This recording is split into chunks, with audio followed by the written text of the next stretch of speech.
Ni hao.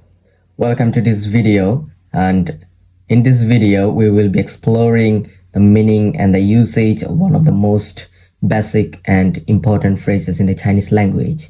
In Chinese culture, it is customarily to greet people with ni hao, as a way of showing respect and politeness. It's similar to hello in Chinese and bonjour in French. Ni hao is made of two characters. Ni hao, ni hao, ni hao. Ni, which means you, and hao, which means good or well. Together, ni hao, ni hao, ni hao literally means you good or you well.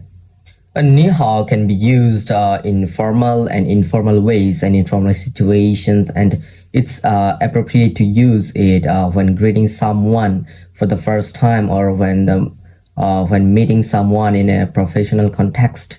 It's important to note that in Chinese culture, the way you represent yourself or the way you address someone can vary depending on their age, status, and relationship to you. For example, you would use a different form of you, just like nin hao, nin hao, nin hao, nin hao.